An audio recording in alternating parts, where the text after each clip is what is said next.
Heroine வீட்டுல தனியா இருக்கும் போது 3 ரேபிஸ்ட் கைதிங்க ஜெயிலில் தப்பிச்சு ஹீரோயின் வீட்டுல வந்து நான் வெறுக்க யார்கிட்டயாச்சும் சொன்னா உன்னை கொண்டு அப்படின்னு சொல்லிட்டு அவனை மிரட்டிட்டு உனக்கு கப்பல் ஓடிட்டு போனா அதை ஹீரோயின் ஹஸ்பண்டுக்கான செத்து பணமா கிடப்பான். ஹீரோயினோ அது ஹஸ்பண்ட் தான் நான் அவரை பொறுத்தலன்னு சொல்லுவா.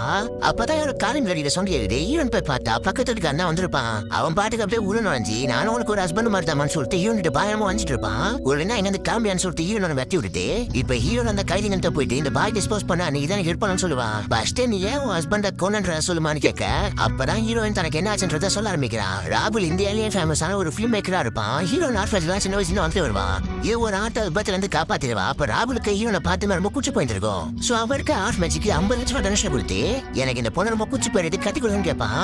அவனும் ஹீரோயின் கிட்ட அவன் நல்ல மதமா தெரியறான். நம்மளுக்கு நிறைய டொனேஷன் கூட பண்ணிருக்கான்னு சொல்லிட்டு ஹீரோயினா அவனுக்கு கட்டி வச்சிடறாங்க. இப்போ 2 பேர் மேலபடியா ஃபர்ஸ்ட் ஐட்டம் முடியுது. அடுத்த நாள் காலையில ஹீரோயின் கிச்சனுக்கு போயிட்டு உள்ள வந்து பார்த்தா ஹஸ்பண்டுக்கான ஃபர்ஸ்ட் நைட் ஆனது நான் வீடியோ எடுத்து பார்த்துட்டு இருப்பான். இதெல்லாம் என்ன வீடியோ எடுத்தீங்க ரொம்ப கேவலமா இருக்குன்னு சொல்லிட்டு கோச்சில் வந்து கிளம்பிடுவா. அப்பதான் அவனு நினைக்கிற மாதிரி அவனும் கெட்டாம தெரியாதுன்னு சொல்லிட்டு ஹீரோனை சமாதானப்படுத்தி ஒரு ரெஸ்டாரண்ட் கூட்டிட்டு போறான். அங்க ஹீரோயினா சர்ப்ரைஸ் பண்ற விதமா கணேஷ் ஹீரோயின் ஃப்ரெண்ட் வந்திருப்பான். உடனே ராகுலு நாங்க 2 பேரும் இங்க தனியா சந்தோஷமா இல்லன்னு பார்த்தா நீங்க யாரும் எனக்கு டிஸ்டர்பன்ஸா வந்திருக்கீங்கன்னு கேட்க என் முன்னாடி எப்படி என் ஃப்ரெண்ட் நம்ம பேசுன்னு சொல்லிட்டு ஹீரோன் ஒரு பக்கம் கேட்க அந்த கணேஷும் உங்க பிரைவசிக்குள்ள வந்து ஏன் தப்புன்னு சொல்லிட்டு அங்க வந்து கிளம்பிடுறான்.